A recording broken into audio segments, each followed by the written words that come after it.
శుక్లాంబరధరం విష్ణుం శశివర్ణం చతుర్భుజం ప్రసన్నవదనం ఛాయేత్ సర్వవిఘ్నోపశాంతయేత్. గురుర్బ్రహ్మా గురుర్విష్ణుః గురుర్దేవో మహేశ్వరః గురుస్సాక్షాత్ పరబ్రహ్మ తస్మై శ్రీగురవే నమః. వ్యాసాయ విష్ణురూపాయ వ్యాసరూపాయ విష్ణవే నమో వై బ్రహ్మనిధయే వాసిష్ఠాయ నమో నమః. కూజంతం రామ రామేతి మధురం మధురాక్షరం ఆరుహ్య కవితాశాఖాం వందే వాల్మీకికోకిలం. శ్రుతిస్మృతిపురాణానాం ఆలయం కరుణాలయం నమామి భగవత్పాదశంకరం లోకశంకరం. వాగర్ధావివ సంపృక్తౌ వాగర్ధ ప్రతిపత్తయే జగత పితరౌ వందే పార్వతీపరమేశ్వరౌ.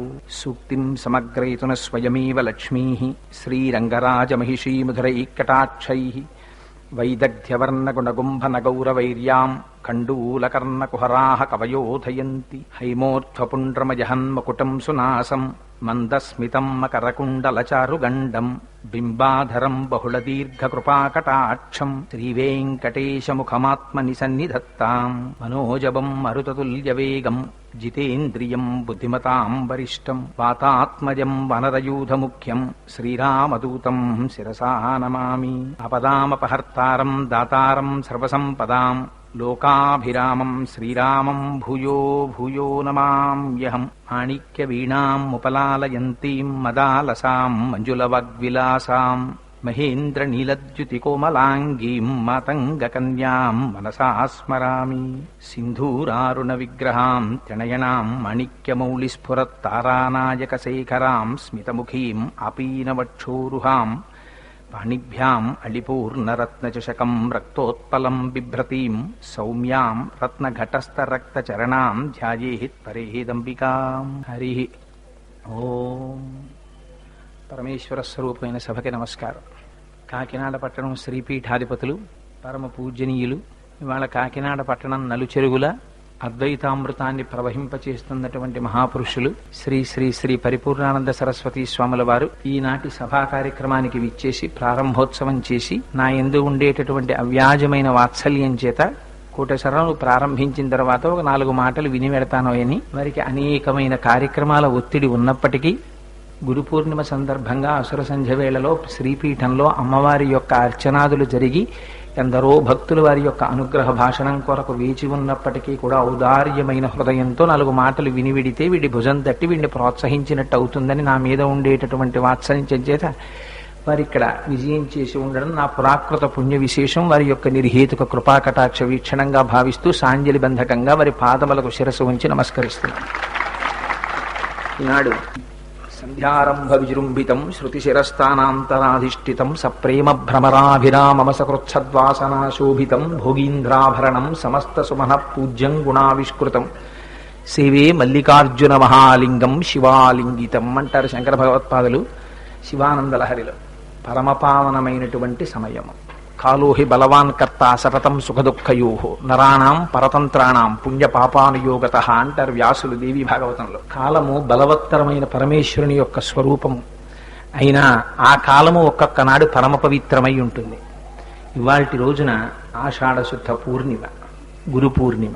వారు గురువు యొక్క వైభవం గురించి ఆ గురు పూర్ణిమ గురించి 4 మాటలు చెప్పి ఉన్నారు స్వామి. సదాశివ సమారంభాం శంకరాచార్య మధ్యమాం అస్మదాచార్య పర్యంతాం వందే గురు పరంపరాం అంటాం. సదాశివుడు మొట్టమొదటిలో ఉండి మధ్యలో ఆదిశంకరులు ఉండి ఇప్పటి వరకు మమ్మల్ని అందరినీ ఈ త్రోవలో ప్రచోదనం చేసి భగవంతుడి వైపు నడిపిస్తున్నటువంటి మహాపురుషులైన ఆచార్యవర్యులందరినీ ఒక్కసారి స్మరించుకునేటటువంటి పరమ పవిత్రమైన రోజు ఈ రోజు. గుకారశ్చంధకారస్తు రుకారస్థ నిరోధకృత్ అంధకార వినాశిత్వాత్ గురురీత్యభిధీయతే అంటుంది గురుగీత.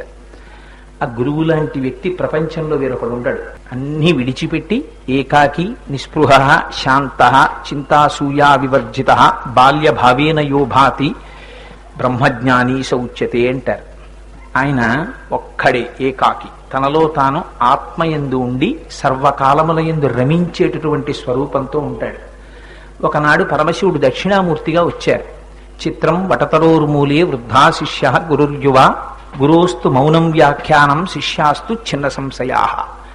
వారు మౌనంగా కూర్చుని తనని బ్రహ్మజ్ఞానము కోసమని ఆశ్రయించినటువంటి సనక సనందనాది మహర్షులందరికీ కేవలం మౌనముతోటి వారి యొక్క సంశయములన్నింటినీ పోగొట్టి బ్రహ్మజ్ఞానమును కటాక్షించారు. అటువంటి సదాశివుడే ఒకనాడు ఆదిశంకరులుగా అవతరించారు. దీని కొరకు అపారమైన వాత్సల్యంతో.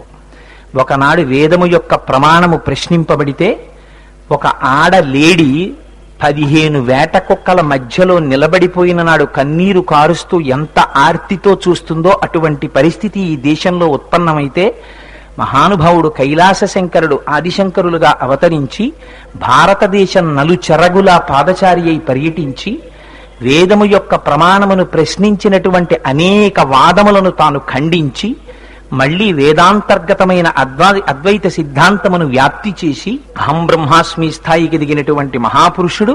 వారికి ఏమవసరం? వారు పశుమాం సర్వజ్ఞ ప్రహిత కృపయా పలయ విభో అనవలసిన మనిష శంకర భగవత్పాదులు. అమ్మా దృశా ద్రాఘీయస్య దరదలిత నీలోత్పల రుచ దవీయాంసం దీనం స్నపయ కృపయా మాం అపిశివే అంటారు సౌందర్యలహరిలో. అమ్మా నన్ను తడిపేయమ్మా నీ కరుణార్ద్ర హృదయం, కరుణార్ద్రతతో కూడిన చూపులతో అంటారు. ఈ శంకరులు ఎందుకు ఆ మాట అనడం? వారు అనవలసిన మాటేది. వారు బ్రహ్మజ్ఞాని అయి నిరంతరము జ్ఞానము చేత ఆత్మస్థితిలో రమించేటటువంటి మహాపురుషుడు ఆ మాట అనడం ఎందుకు అంటే మన కోసమని మరొక మెట్టు కిందకి దిగి నేను ఈ మాట అనకపోతే వీళ్ళందరికీ దారి ఎవరు చూపుతారని మహానుభావుడు ఒకనాడు మౌనంగా కూర్చున్నటువంటి సదాశివుడే నోరు విప్పి వ్యాఖ్యానం చేసినటువంటి సదాశివుడై వచ్చారు.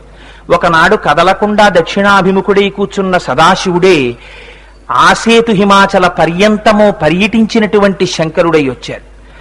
ఒకనాడు అమ్మవారు పక్కన లేకుండా కూర్చున్నటువంటి సదాశివుడే మాతృదేవోభవ పితృదేవోభవ ఆచార్యదేవోభవ అని కదా లోపల తనలో తాను రమించిపోయేటటువంటి నిర్గుణ పరబ్రహ్మస్వరూపాన్ని పొందినటువంటి సదాశివుడు అమ్మవారి యొక్క శక్తి తనలో కలియడం వల్ల ఆ మాతృదేవోభవ పితృదేవోభవ రెండూ కలిసి ఆచార్యదేవోభవగా శంకర భగవత్పాదులుగా పార్వతీ పరమేశ్వరుల యొక్క ఏకత్వమును పొందిన స్వరూపము ఈ భూమి మీద నడయాడింది.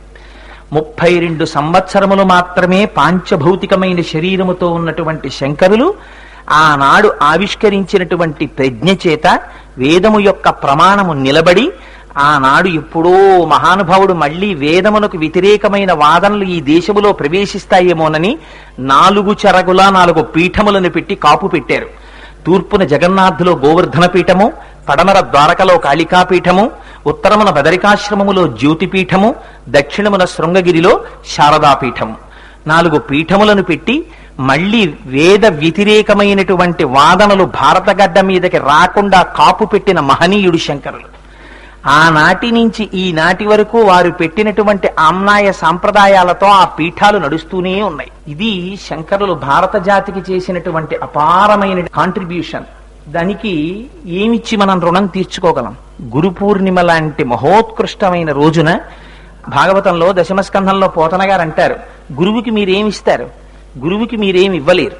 వ్యోమవత్వ్యాప్తదేహాయ దక్షిణామూర్తయే నమః. అనంతమై అంతటా నిండిపోయిన గురువులు పంచల చాపు నెయ్యగలిగిన శాలెవాడు ఇంకా భారతదేశంలో పుట్టలేదు. అందుకని ఏం చేస్తారు?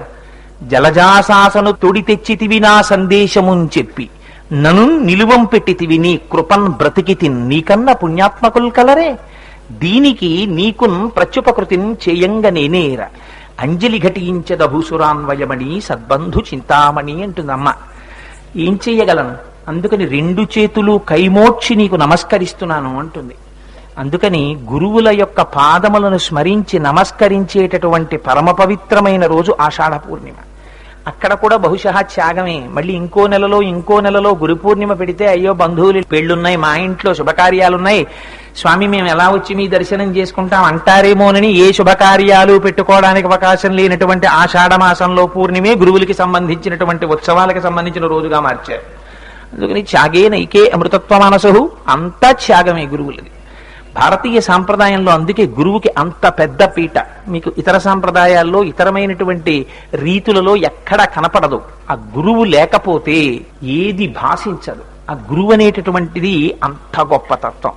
సరే, ఆ గురు పూర్ణిమ నాడు అసుర సంధ్య వేళలో సౌందర్యలహరి వంటి మహోత్కృష్టమైనటువంటి విషయము మీద ఒక 9 రోజుల పాటు 4 మాటలు అమ్మ పలికిస్తే పలికేటటువంటి అదృష్టాన్ని అమ్మ చేతి ఉపకరణముగా స్వీకరింపబడమే నా జన్మకి కృతార్థతగా భావించి మీ ముందు కూర్చుని 4 మాటలు చెప్తానని చెప్పాను తప్ప సౌందర్య లహరి వంటి గహనమైన విషయము మీద వ్యాఖ్యానం చేయడానికి మహాపండితులంతటి వారు మేమెంతటి వారమన్నారు. అందుకని నేను ఏదో తెలుసున్నవాడనో లేకపోతే చెప్పగలిగిన సమర్థుడనన్న అహంకారంతో కూర్చున్నవాడను కాను. అమ్మ గురించి 4 మాటలు చెప్పుకున్నా చాలు. స్తోతారం తముశంతిదేవి కవయో యో విస్పృణీతే గుణాన్ స్తోతవ్యస్య తతశ్చతే స్తుతిధురామయ్యేవ విశ్రామ్యతి యస్మాత్ తస్మదమర్షణీయ పడితి స్వీకారతస్తే గుణాః క్షాంత్యౌదార్య దయాదయో భగవతి స్వాం ప్రస్తు వీరాన్ ప్రధాన్ అంటారు శ్రీగుణరత్న కోశంలో పరాశర భట్టారులు. అమ్మా, నేను 4 మాటలు చేతకాని వాణ్ణి చెప్తే ఆ మాటలను స్వీకరించడంలో నీ ఓర్పు, నీ యొక్క దయ బయటికి వచ్చాయమ్మా. నేనా చెయ్యగలిగిన వాడిని స్తోత్రం? 4 ముఖాలున్న బ్రహ్మగారు నీ స్తోత్రం చెయ్యలేకపోయారు. నేను ఎంతటి వాణ్ణి అంటారు. అందుచేత అదిగో అంత పరమపావనమైన సౌందర్య లహరిని మనకి ఇచ్చినటువంటి మహాపురుషుడు శంకరులు. ఆ సౌందర్య లహరి అసలు భారతదేశంలో ఎలా వచ్చింది అన్న దాని మీద మార్కండేయ సంహితలో శంకరానందగిరి రాసినటువంటి శంకర భాష్యాల్లో శంకరుల యొక్క జీవిత చరిత్రలో కొన్ని ఘట్టాలు మనకి ప్రస్తావన చేయబడ్డాయి. ఆదిశంకరులు ఒకనాడు కైలాస పర్వతానికి వెళ్ళారు పార్వతీ పరమేశ్వరుల యొక్క దర్శనము కొరకని. అదేమిటండి, శంకరులు కూడా సాక్షాత్తుగా పరమశివుని యొక్క అవతారం అని ఇందాక మీరే కదా అన్నారు.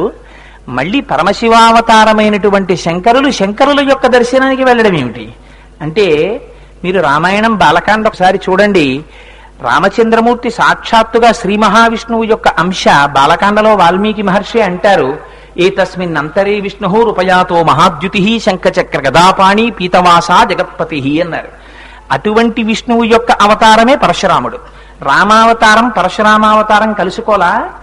దశమ స్కంధంలో బలము మిగుల కలగ బలుభద్రుడనిలో ఒక రమణుడగుట చేసి రాముడనియు సతికి పుట్టె గర్భ సంకర్షణంబున సంకర్షణుండనడి ఘనుడు సుతుడు అన్నారు పోతన గారు. అదే విష్ణువాంశలో బలరాముడు రాలా? కృష్ణుడు బలరాముడు ఒకేసారి భూమి మీద నడయాడలా?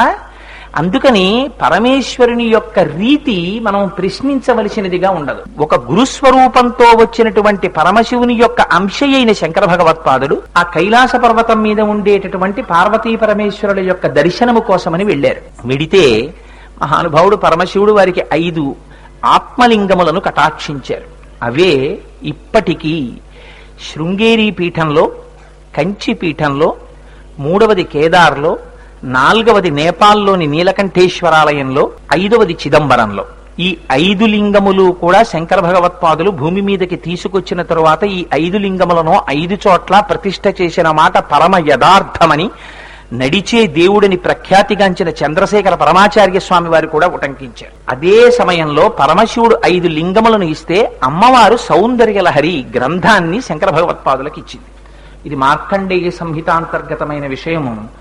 మహాపురుషులైనటువంటి చంద్రశేఖర పరమాచార్యుల వారు కూడా అంగీకరించి వ్యాఖ్యానించిన విషయం. అందుకని ఆనాడు అమ్మవారు సౌందర్యలహరిని ఇచ్చింది శంకరులకి. ఇస్తే శంకరులు ఆ సౌందర్యలహరిని 5 స్ఫటికలింగాల్ని తీసుకుని వస్తున్నారు. వస్తున్న సమయంలో నందికేశ్వరుడు ఎదురొచ్చి అపారమైన తాపమును పొందాడు అన్నారు. అమ్మవారికి సంబంధించినటువంటి విద్యాస్వరూపము, అందుకే అమ్మవారిది నంది విద్యా నటేశ్వరి అని పేరు. అమ్మవారి యొక్క విద్యని మొట్టమొదట తాను గుర్తిరిగి నేర్చుకుని లోకమునకు అంతటికీ భాషింపచేసిన వాడు నందీశ్వరుడు. అటువంటి నందీశ్వరుడు అమ్మవారికి సంబంధించిన మంత్రశాస్త్రం కైలాస పర్వతం నుంచి భూలోకానికి వెళ్లిపోవడమా అని పరివేదన చెందాడు. పరివేదన చెంది శంకరులు 100 శ్లోకాలతో కూడినటువంటి సౌందర్యలహరిని తీసుకుని వస్తుంటే ఆయన వచ్చి అందులో 59 శ్లోకములతో కూడిన సౌందర్యలహరి భాగాన్ని బలవంతంగా తీసుకుపోయారు. తీసుకుపోతే అన్నాడు అమ్మవారి యొక్క అశరీరవాణి వినపడింది. శంకర, నీకు ఇయ్యబడినటువంటి సౌందర్యలహరిలోని 59 శ్లోకములను నందికేశ్వరుడు బలాత్కారముగా తీసుకుపోయాడు కదా, వాటిని నువ్వు పూరించు అంది అమ్మ. అంటే వెంటనే శంకర భగవత్పాదులు ఆ 59 శ్లోకాల్ని తాను పూర్తి చేశారు. మళ్ళీ 41 శ్లోకాలు మంత్రభాగాన్ని ఆనందలహరి అంటారు, 59 శ్లోకాల్ని సౌందర్యలహరి అంటారు. కానీ సౌందర్యలహరిని ఆనందలహరిని కలిపి చదివితే సౌందర్యలహరి అని అంటారు. సౌందర్యలహరి అమ్మవారి యొక్క కేశాది పాదాది పర్యంతం. ఎందుకంటే దేవతామూర్తుల్ని స్త్రీలుగా ఉపాసన చేస్తే తల నుంచి పాదముల వరకు చెప్పాలి. భగవంతుణ్ణి పురుష స్వరూపంగా చెప్తే ఉపాసన కోసమని సగుణంగా ఆరాధన చేసినప్పుడు పాదాది కేశాది పర్యంతం చెప్పాలి, పాదముల నుంచి శిరస్సు వరకు చెప్పాలి. అందుకని శంకరులు మళ్ళీ అమ్మవారిని శిరస్సు నుంచి పాదముల వరకు వర్ణించారు. అయితే ఇక్కడ మీరు గమనించవలసిన ఒక చిత్రమైన విషయం ఉంది. అసలు ఈ సౌందర్య లహరిని రచించినది ఎవరు, ఆ సౌందర్య లహరిని ఎవరు రచించారు అన్న దాని మీద రెండు కథనాలు ఉన్నాయి. ఒకటి లలితా సహస్రనామ స్తోత్రాన్ని చెప్పినటువంటి వశిన్యాది దేవతలు ఎవరున్నారో వాగ్దేవతలు, వారే సౌందర్యలహరిని కూడా చెప్పారు అని. కాదని రెండవ వాదన వారు అంటారు, అమ్మవారి యొక్క ఆపాదమస్తకం, అమ్మవారి కబరీబంధం దగ్గర మొదలుపెట్టి అమ్మవారి యొక్క పాదముల గోళ్ల వరకు వర్ణించారంటే అది సాక్షాత్తుగా పరమశివుడు రచించారని కొందరంటారు.